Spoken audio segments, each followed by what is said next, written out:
Ce voyage au cœur des Alpes françaises nous conduit successivement des gorges du Verdon dans les Préalpes provençales aux cimes du massif du Mont Blanc en Haute-Savoie. La création de ce vaste massif remonte à l'ère tertiaire il y a 60 millions d'années. Ce soulèvement serait le résultat de la confrontation des deux plaques tectoniques africaines et européennes. Les pressions exercées sur l'écorce terrestre auraient fait jaillir les Alpes et provoqué les plissements des Préalpes. Il y a 2 millions d'années, l'ère quaternaire, avec ses 4 glaciations successives, va remodeler l'ensemble. De gigantesques glaciers constamment en mouvement vont creuser les vallées, isolant les massifs. À la fonte des glaces, le cours des rivières emprunte celui des glaciers disparus. L'homme choisit alors de s'installer dans ces vallées. Les conditions de vie en montagne sont toutefois difficiles. Le relief et le climat sont autant de freins au développement économique des Alpes. L'agriculture, axée principalement sur l'élevage et l'exploitation forestière, fut longtemps la seule ressource.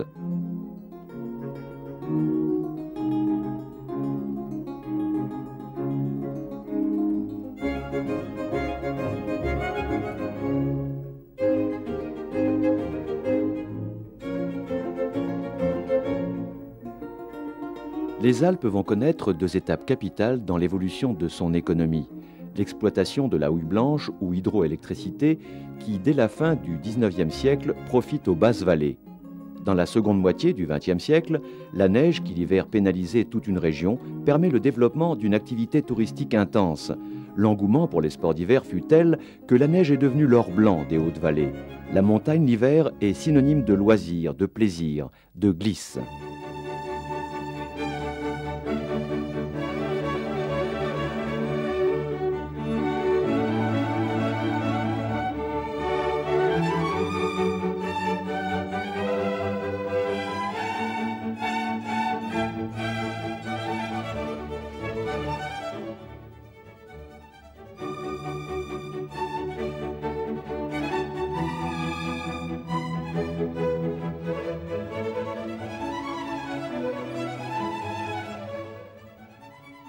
Les Alpes, l'été, permettent d'autres loisirs sportifs.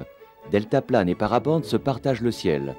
Randonneurs en VTT ou à pied, adeptes du canyoning, de grimpe ou de promenade plus paisible, ils sont nombreux à apprécier la montagne.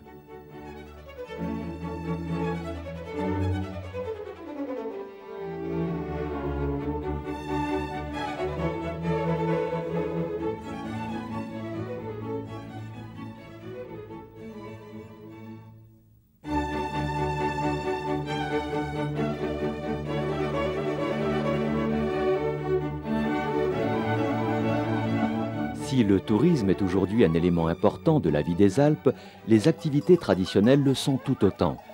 L'élevage et ses impressionnantes transhumances rythment les saisons. Ainsi, aux alentours de la Saint-Jean, les moutons venus de Basse-Provence partent dans les alpages des Hautes-Alpes à la recherche d'une herbe fraîche et peu brûlée par le soleil. Si aujourd'hui le gros du transport se fait par bétaillère, les dernières étapes se font traditionnellement sous la conduite du berger et de ses chiens. Le retour d'alpage se fait à la Saint-Michel, dans une ambiance festive.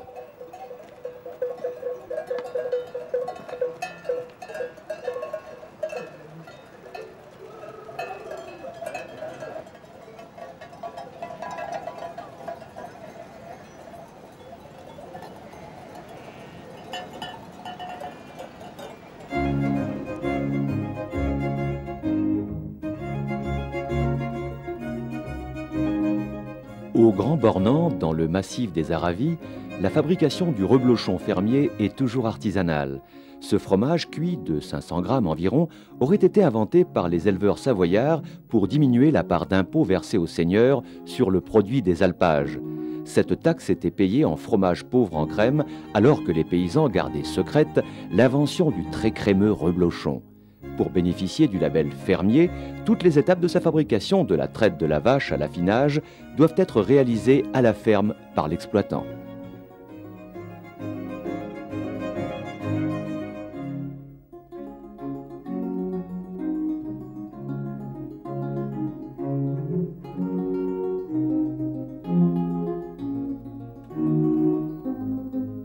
À la volonté de préserver les activités traditionnelles s'est imposée la nécessité de créer des zones de protection de la faune, de la flore et des sites.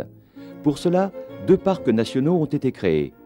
Entre les hautes vallées de l'Isère et de l'Arc, le parc de la Vanoise, qui s'étend sur 53 000 hectares, fut en 1963 le premier parc national créé en France. Le parc des Écrins, avec 92 000 hectares, est le plus vaste des parcs nationaux français. Un tiers de sa superficie est situé en Isère. Les 2 autres tiers sont dans le département des Hautes-Alpes.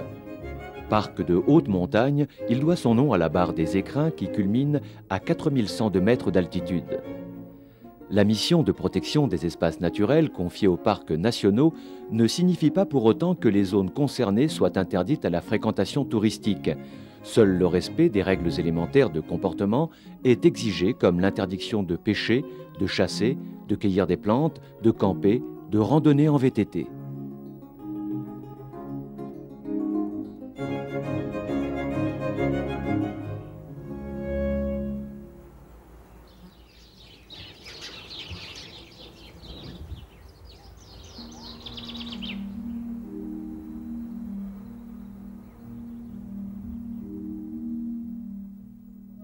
Le Grand Canyon du Verdon s'étend sur 21 km entre Rougon, en aval de Castellane, et Éguines, à proximité du lac de Sainte-Croix. Le passage du Verdon, au cœur des calcaires si durs des Préalpes provençales, reste pour beaucoup une énigme. Il eût été en effet plus logique que la rivière contournât ce secteur pour passer dans des terrains plus tendres. L'hypothèse retenue soutient qu'à l'ère tertiaire, les plissements tardifs des Préalpes ont soulevé lentement le terrain alors que le Verdon conservait son cours originel. S'enfonçant dans des fractures naturelles, la rivière a ainsi formé ce couloir sinueux aux falaises d'une profondeur de 250 à 700 mètres. 2 routes touristiques permettent de longer le cours vertigineux du Verdon. Au sortir des gorges, le barrage de Sainte-Croix, construit en 1974 par EDF, est un des aménagements hydroélectriques du Verdon. Avec ceux de la Durance, il représente un complément indispensable à la production nucléaire d'électricité. Le lac de Sainte-Croix permet également l'alimentation en eau d'une grande partie de la Provence. L'été, le plan d'eau devient un atout touristique essentiel pour la région.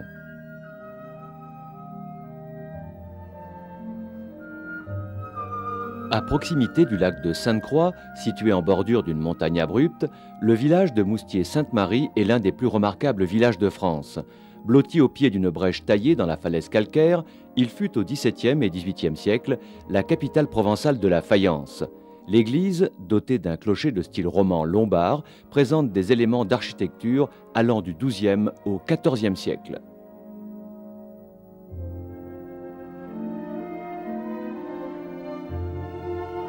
Véritable porte entre Dauphiné et Provence, Sisteron est situé au passage d'une magnifique cluse de la Durance.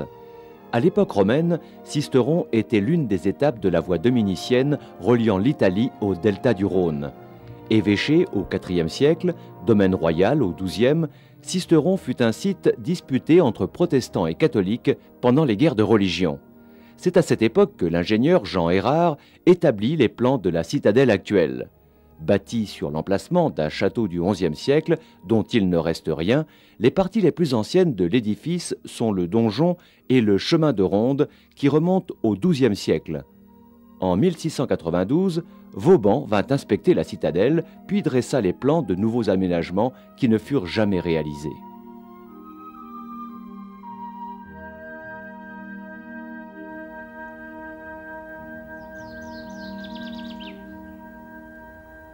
Au nord de Sisteron et de la vallée de la Durance, à une altitude de 1441 mètres, le col du Festre offre un magnifique panorama sur le massif du Dévoluy. À quelques kilomètres au nord du col, l'église isolée de la commune de Saint-Didier, baptisée la Mère-Église, date du XIIIe siècle.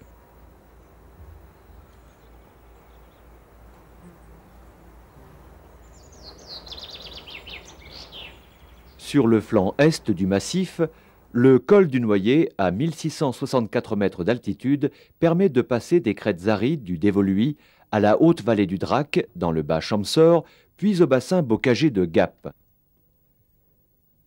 Depuis Gap, préfecture des Hautes-Alpes, le regard porte sur le vieux Chaillol, haut de 3163 mètres.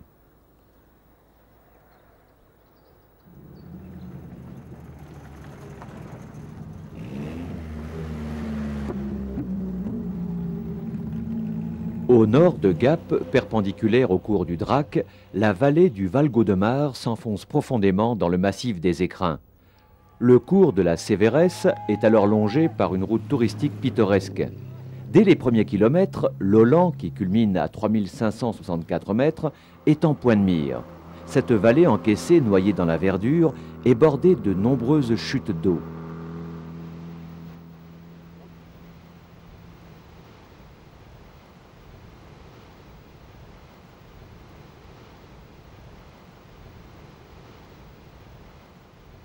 La montée vers le chalet-hôtel du Giobernay est un temps fort du rallye Alpes Rétro, rassemblement annuel de voitures anciennes.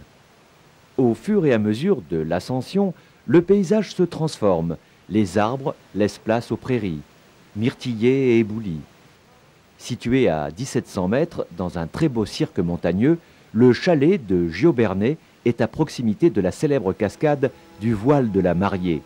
C'est l'un des points de départ pour les randonnées dans le parc national des Écrins. À une vingtaine de kilomètres à l'est de Gap, sur le cours de la Durance, le lac de Serponçon constitue une des plus grandes retenues artificielles d'Europe. Étendu sur 3000 hectares, long de 20 km pour une capacité d'1,270 milliard de mètres cubes, le lac fut mis en eau en 1960. Créée pour régulariser le cours de la Durance, la retenue permet la production annuelle de 700 millions de kWh. Le vaste plan d'eau est devenu un site touristique majeur des Hautes-Alpes.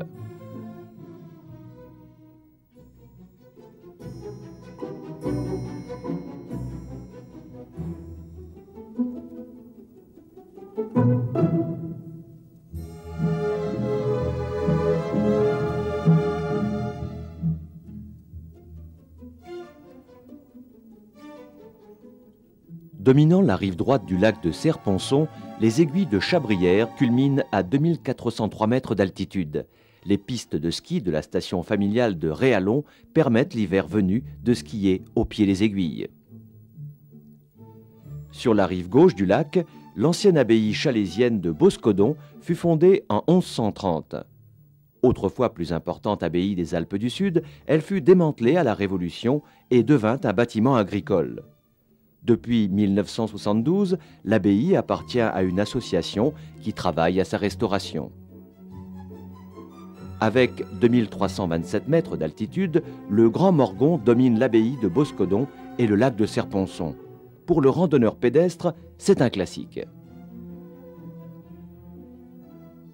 Sur la rive droite de la Durance, située sur un promontoire naturel, la ville d'Embrun domine de 80 mètres le départ du lac de Serponçon.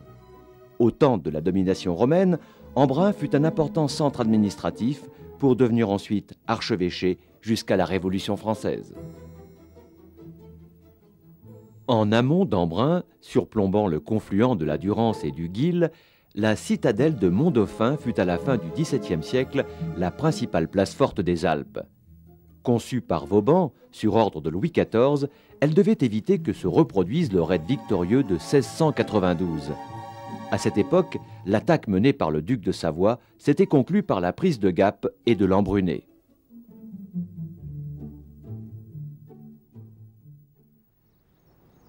La remontée du cours du Guil, en passant par Château-Queyras, nous emmène au cœur du parc naturel régional du Queyras. Saint-Véran, plus haute commune d'Europe, étage ses maisons entre 1990 et 2040 mètres d'altitude. Originellement, comme dans la plupart des villages du Queyras, les chalets traditionnels sont en pierre pour les parties habitation et étables, en bois pour la partie grange. Pour pallier le risque d'incendie, le village était divisé en quartiers autonomes, isolés les uns des autres. Fontaines en bois, croix de la Passion dotée des éléments symboliques de la Passion du Christ, cadrans solaires sont autant de témoignages de la vivacité de l'art populaire en Queyras.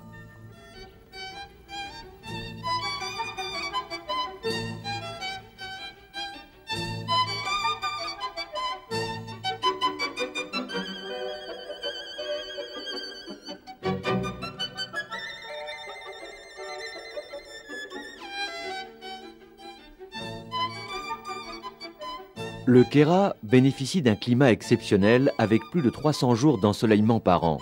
La flore profite de ces conditions climatiques avec 2000 espèces recensées qui attirent chaque année de nombreux botanistes.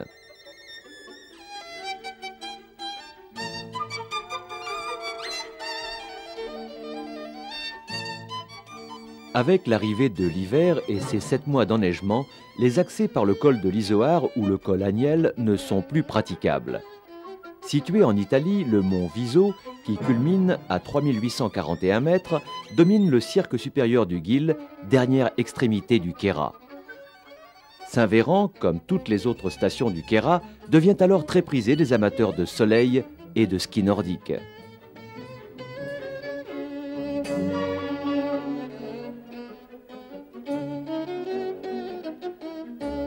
Fort Queyras est site défensif depuis le XIVe siècle.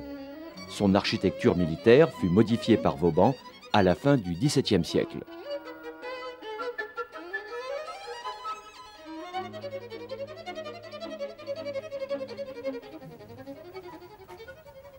Remontant le cours de la Durance entre Mont-Dauphin et Briançon, la vallée du Fournel, à proximité de l'Argentière-la-Bessée, est réputée pour ses cascades de glace. Chaque année, un rassemblement international de glaciéristes de très haut niveau y est organisé.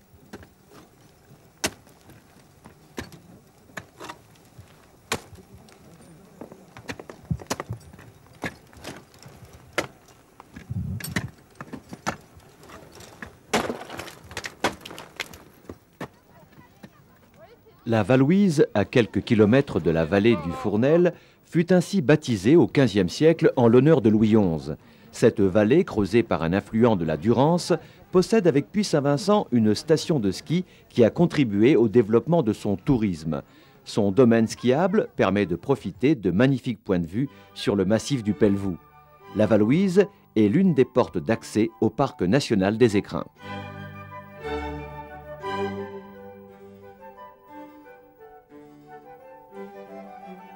Toujours plus en amont sur la Durance, au carrefour des vallées de la Guisane, de la Cervérette et de la Clarée, Briançon fut de tout temps site stratégique et ville militaire. C'est une fois de plus à Vauban que la vieille ville doit son actuelle fortification, la citadelle ayant conservé l'aspect qu'elle avait sous Louis XIV. Une ceinture de forts couronne les hauteurs de Briançon. La plus haute ville d'Europe, avec ses 1321 mètres d'altitude, ajoute à ses atouts touristiques historiques ceux d'une station de sport d'hiver. Il est en effet possible de chausser les skis dans Briançon. Son domaine skiable, relié à celui de Serre-Chevalier par le téléphérique du Prorel, fait du Grand Briançonnais une vaste étendue de loisirs hivernaux.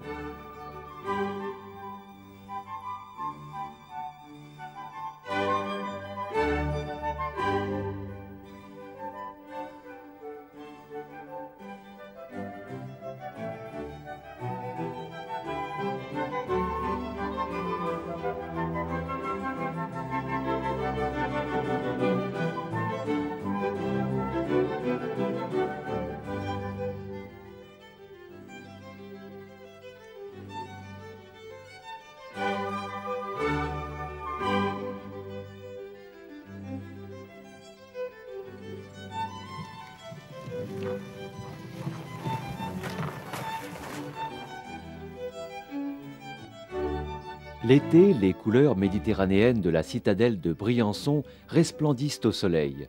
L'eau coule à vive allure dans la canalisation ouverte de la Grande Rue, dite Grande Gargouille.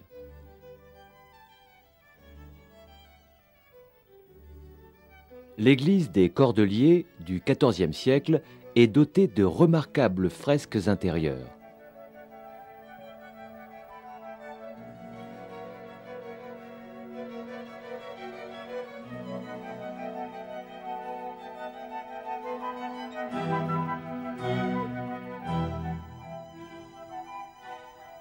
La vallée de la Clarée, considérée comme l'une des plus belles vallées du Briançonnais, est aussi appelée vallée de Névache. Étroite, parcourue par le limpide et bien nommé torrent de la Clarée, elle est dotée d'un charme intemporel. L'absence de remontée mécanique et la succession de chapelles et églises merveilleusement conservées sont pour beaucoup dans la réputation de la vallée de Nevache.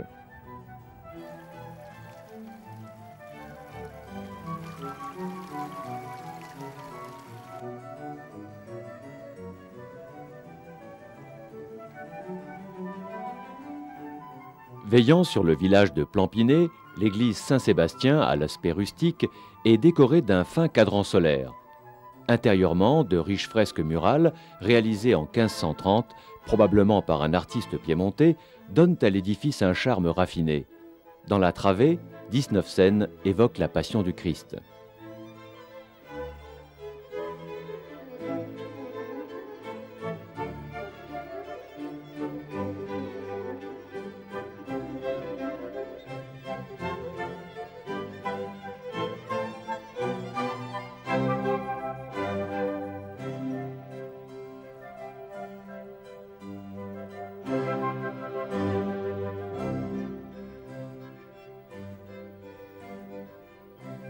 À l'extrémité de la vallée de la Guisane, après Serre-Chevalier, le col du Lautaret, d'une altitude de 2057 mètres, marque la séparation entre Alpes du Sud et Alpes du Nord.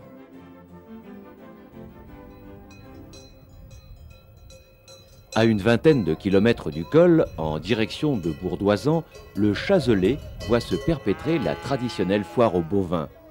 Comme le veut l'usage, les transactions entre propriétaires et maquignons se font sur le principe de la parole donnée.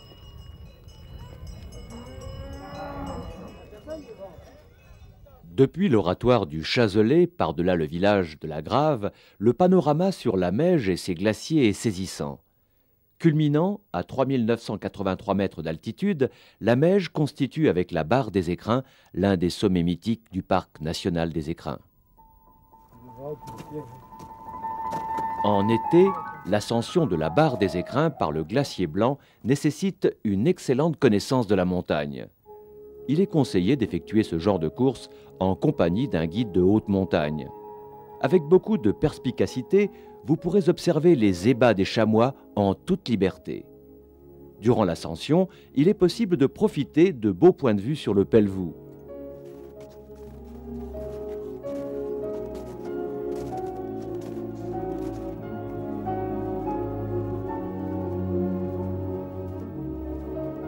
Depuis le replat du glacier, l'objectif de la course est loin d'être atteint. Une étape au refuge des Écrins permet de poursuivre le deuxième jour en direction du Dôme ou de la Barre des Écrins.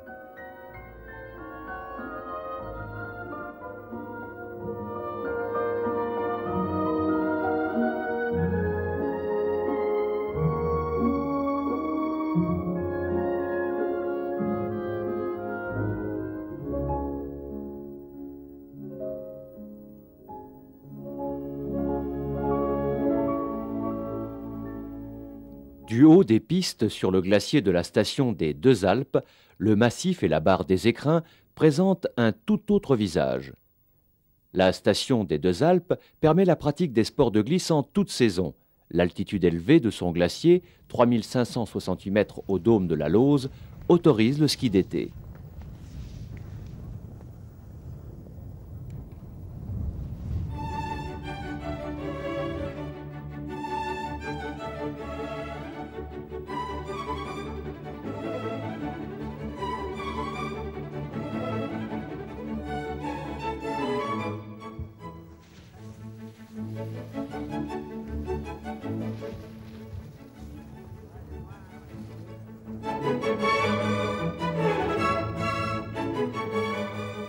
Face aux Deux Alpes, l'autre grande station de l'Oisans, l'Alpe d'Huez, est elle aussi située dans une zone d'alpage au-dessus de la limite des forêts. Du pic du lac Blanc, à 3327 mètres d'altitude, le panorama est grandiose.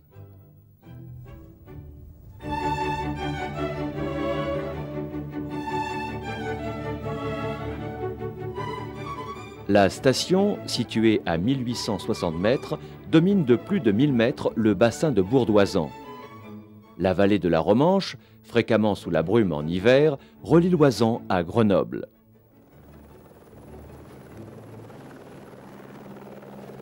Grenoble, cité moderne, universitaire et industrielle de 160 000 habitants, s'étend autour des méandres de l'Isère.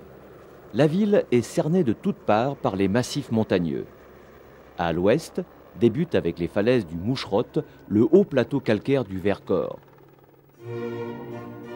Étendu sur 135 000 hectares entre les départements de l'Isère et de la Drôme, le parc naturel régional du Vercors possède une faune et une flore exceptionnelles. L'hiver, il est parfaitement adapté à la pratique du ski nordique. À quelques kilomètres au sud de Villard-de-Lans, non loin de la station de la Côte 2000, culminent à 2284 mètres d'altitude les impressionnantes falaises de la Grande Moucherolle.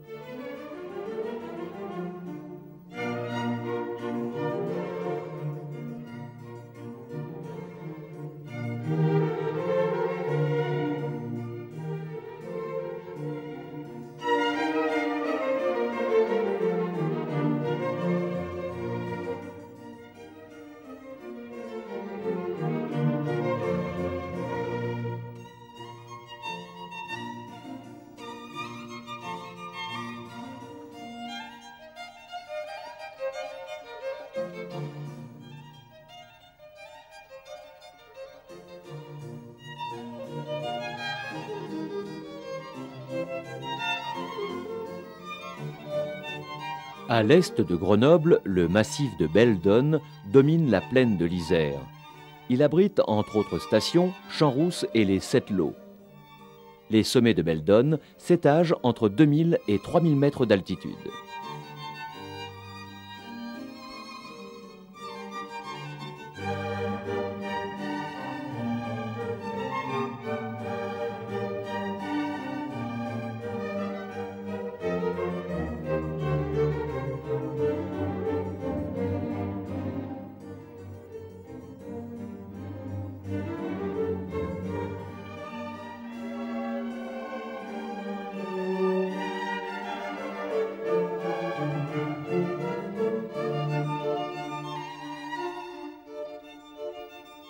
Face au massif de Belledonne, la Chartreuse s'étire de Grenoble à Chambéry.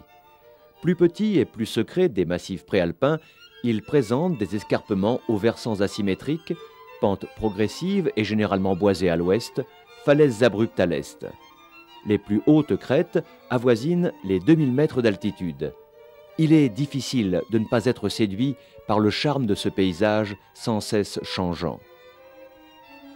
Au cœur d'une épaisse forêt de sapins sombres furent édifiées en 1084 quelques cabanes rudimentaires qui devinrent plus tard le monastère de la Grande Chartreuse. La Chartreuse, liqueur aux 130 plantes, était autrefois distillée au monastère. Cette distillation se fait aujourd'hui à Voiron. Le monastère de la Grande Chartreuse ne se visite pas.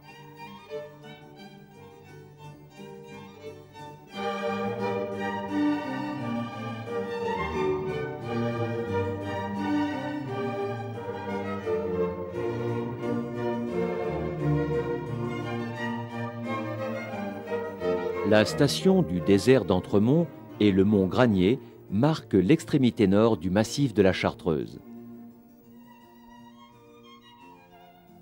Au pied de la Dent du Chat, le lac du Bourget est à jamais associé au célèbre vers de Lamartine.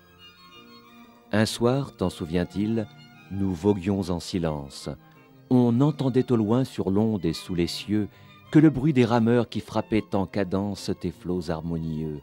Ô temps, suspends ton vol, et vous, heure propice, suspendez votre cours. Laissez-nous savourer les rapides délices des plus beaux de nos jours. Si les rois de France sont inhumés à Saint-Denis, c'est à l'abbaye royale de Hautecombe, établie sur un promontoire avancé du lac du Bourget, que sont enterrés les 42 princes et princesses de la maison de Savoie. Située à une dizaine de kilomètres au sud du lac, Chambéry fut à partir de 1232 capitale des comtes de Savoie et état souverain jusqu'au XVIe siècle. Son château, remanié au XIVe, XVe et XVIIIe siècle, abrite la Sainte-Chapelle au fronton baroque.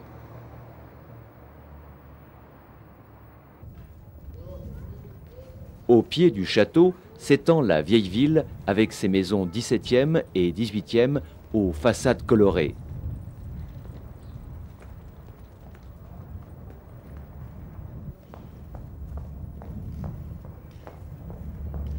La fontaine des éléphants, élevée en 1838 à la mémoire du général comte de Boigne, est certainement le monument le plus populaire de la ville.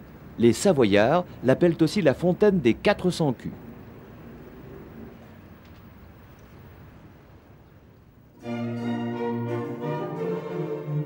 À une vingtaine de kilomètres à l'est de Chambéry, dominant de 200 mètres la combe de Savoie, le château de Miolans est un superbe exemple d'architecture militaire du Moyen-Âge. Sa situation lui permettait de veiller sur les routes des Bauges, de la Tarentaise et de la Maurienne.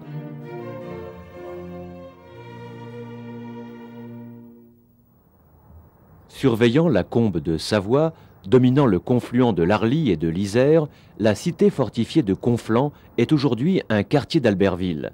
Avec l'endiguement de l'Isère et de l'Arly, la population de Conflans migre à partir de 1750 vers la plaine devenue sûre et salubre.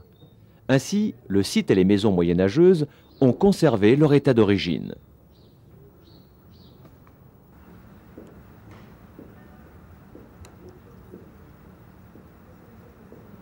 L'église de Conflans fut réédifiée au XVIIIe siècle dans la continuité de l'élan religieux baroque qui marqua la Savoie. La décoration intérieure coûta plus de 2 fois le prix de la construction de l'église.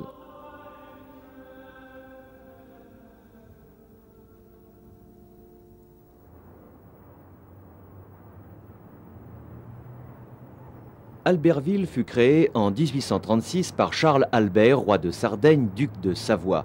Ce petit bourg de 17 000 habitants est entré dans l'histoire le 8 février 1992 à 17 h, après l'embrasement de la flamme olympique.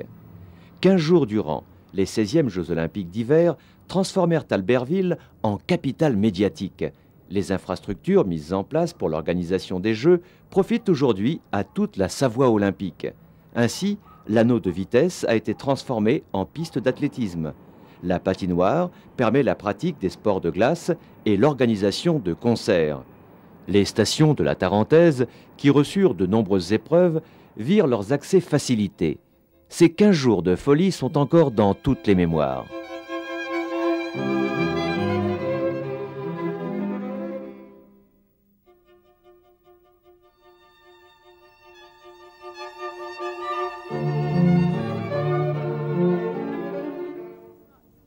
Courchevel, dans la vallée de Saint-Bon, à une vingtaine de kilomètres de Moutier, marque le début du domaine skiable des Trois-Vallées. Tout simplement gigantesque, ce domaine est le plus grand du monde. Découvert en 1925 par une expédition britannique à la recherche de pentes propices au ski, le site reçut ses premiers aménagements touristiques dès 1930. La dent de Burgin sépare les vallées de Saint-Bon et des Alus, permettant aux skieurs d'accéder aux stations de Motaré et de Méribel au cœur des Trois-Vallées.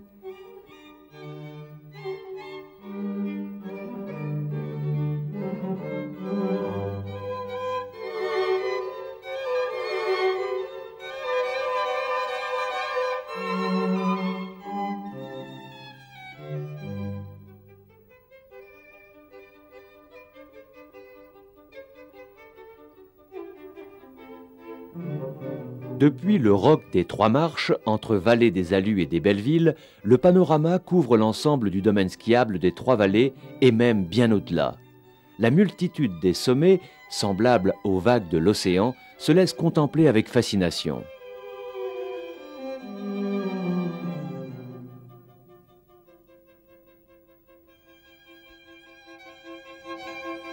L'œil exercé reconnaîtra la découpe caractéristique de la Meije et du Râteau par-delà le massif de la Vanoise et la vallée de la Maurienne.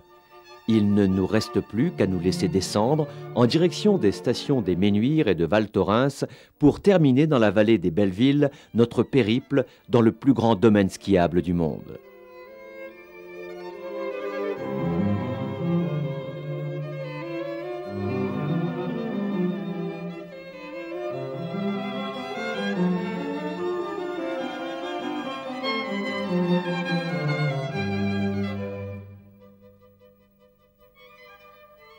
En Haute-Tarentaise, Bourg-Saint-Maurice est relié par un funiculaire à sa station Les Arcs. Celle-ci, qui accueillit lors des Jeux olympiques l'épreuve du kilomètre lancé, fut dans les années 80 le berceau des nouvelles glisses. un groupe de passionnés des arcs fit découvrir les joies du surf des neiges au plus grand nombre en réalisant un film fun connu dans le monde entier, Apocalypse Snow. Les infrastructures d'accueil, harmonieusement intégrées au paysage, s'étagent sur 3 niveaux, arc 1600, arc 1800, arc 2000.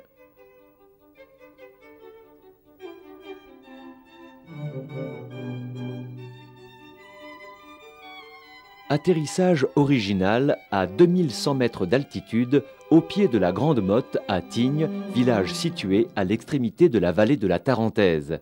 Créée en 1957, cette station, la plus haute de France, accueillit pendant les Jeux Olympiques d'Albertville les épreuves de bosse.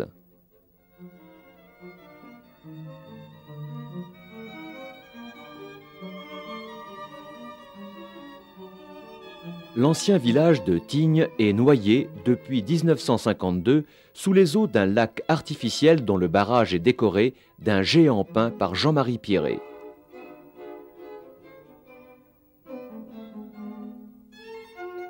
Au fond d'un val encaissé où l'Isère prend sa source, Val d'Isère jouit d'une réputation internationale.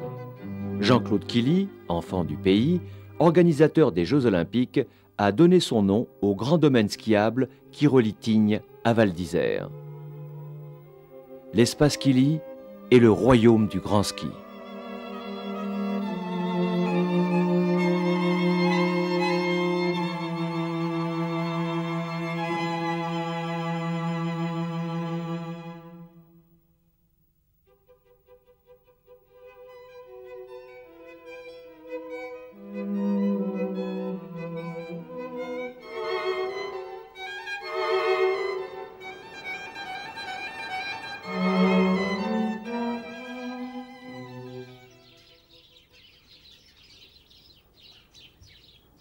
La vallée de la Tarentaise, ainsi que toute la Savoie, connurent dès le XVIIe siècle un grand renouveau religieux. À la suite du Concile de Trente, l'Église catholique, menacée par la Réforme, utilise toutes les ressources de l'art pour manifester la présence du sacré dans les édifices religieux. Les églises baroques fleurissent alors. À l'image de l'église de Hauteville-Gondon, leur décoration intérieure est exubérante. Colonnes torses, moulures, niches, peintures aux couleurs vives, dorures, tout est fait pour opposer à l'austérité protestante la séduction de l'art mise au service de la foi.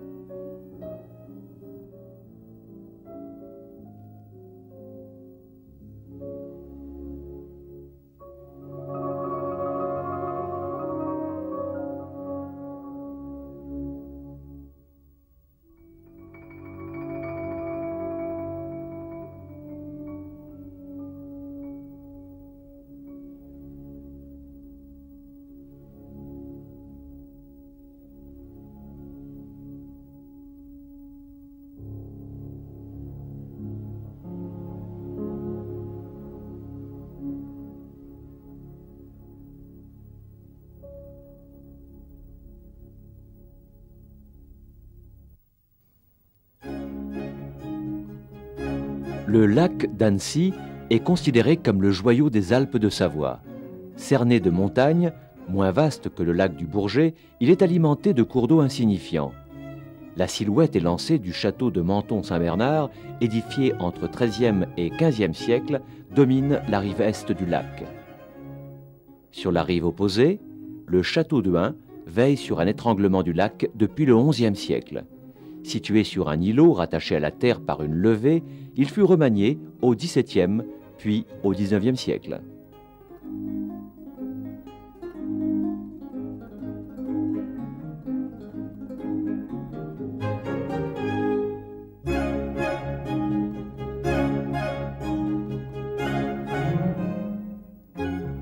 À l'extrémité nord du lac se trouve la ville d'Annecy. Le parc du Pasquier est un lieu de détente et de promenade très prisé des Annonciens. Entre le parc du Pasquier et les jardins de l'Europe, le pont des Amours enjambe le canal du Vassé.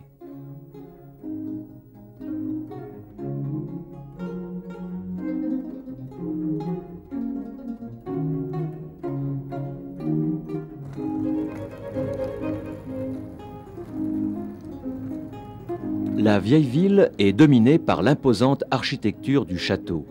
Ancienne résidence des comtes de Genève et des ducs de Genevois-Nemours, ces bâtiments vont du XIIe à la fin du XVIe siècle. Ravagés plusieurs fois par le feu, ils servirent de caserne jusqu'en 1947. Aujourd'hui, propriété municipale, le château est parfaitement restauré. Dans les vieux quartiers d'Annecy, l'eau court partout. Le palais de Lille, construit au XIIe siècle sur une île naturelle, fut à la fois prison, palais de justice et atelier monétaire du Genevois. En partie piétonne, les ruelles moyenâgeuses ont été remarquablement mises en valeur. Maisons sur arcades, puits, ponts, couleurs chatoyantes, l'influence italienne est manifeste.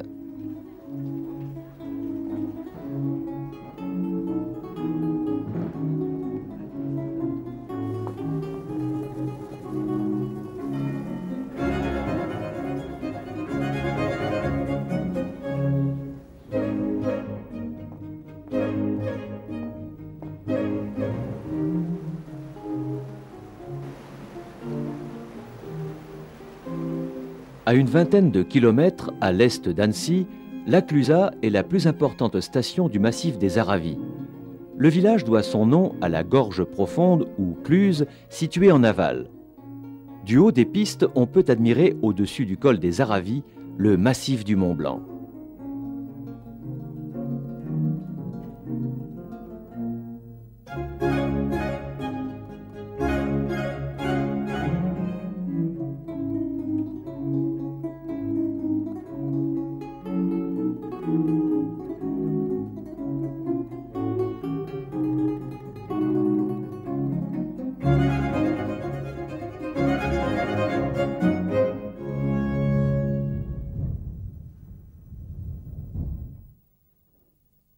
À proximité de la Clusaz, le col des Aravis est encadré par les corniches de la façade nord-est de l'étal et l'échancrure de la porte des Aravis.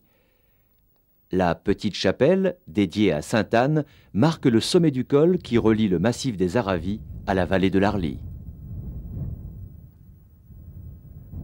À vol d'oiseau, à une quarantaine de kilomètres au nord du Mont Blanc, Avoria est le point le plus septentrional de notre parcours.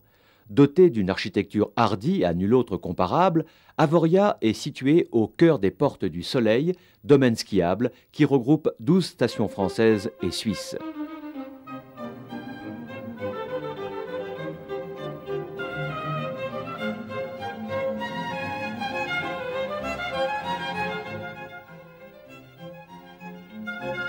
Ici, chaque hiver, en janvier, le cinéma est roi. Après avoir longtemps accueilli le Festival du film fantastique, Avoria reçoit maintenant le Festival du film français.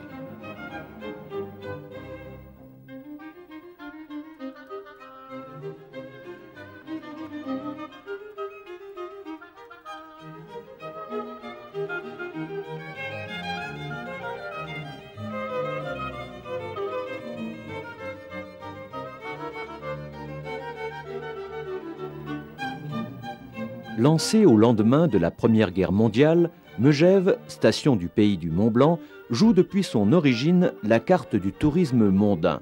Située sur un seuil faisant communiquer le Val d'Arly et le bassin de Salanches, Megève est l'archétype du village-station. Au pied du Mont Blanc, les pistes de Megève s'étendent sur les pentes du mont d'Arbois, de Rochebrune et du Jaillet.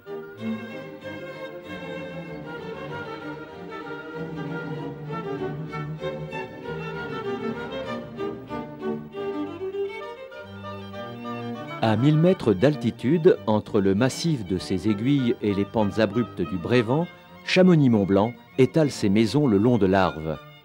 Goethe en 1779, Chateaubriand en 1805, puis Victor Hugo, Alexandre Dumas, George Sand, Napoléon III, Shelley, Byron. Ils furent nombreux à succomber au charme de Chamonix. Jacques Balmat et le docteur Paccard furent le 8 août 1786 les premiers vainqueurs des 4807 mètres du Mont Blanc. Leur exploit eut un gigantesque retentissement.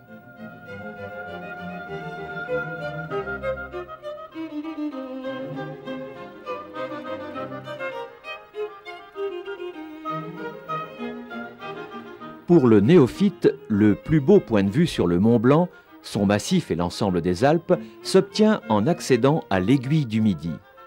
L'idée de construire un téléphérique reliant Chamonix à l'Aiguille du Midi date du début du siècle. En 1938, une première tentative échoua. C'est finalement le 24 juin 1955 que fut ouvert au public le téléphérique le plus haut du monde. L'Aiguille du Midi est aussi le départ de l'un des plus somptueux itinéraires à ski, la Vallée Blanche. Le passage le plus spectaculaire en est certainement la descente à pied de l'arête menant de la gare du téléphérique au replat permettant de chausser les skis.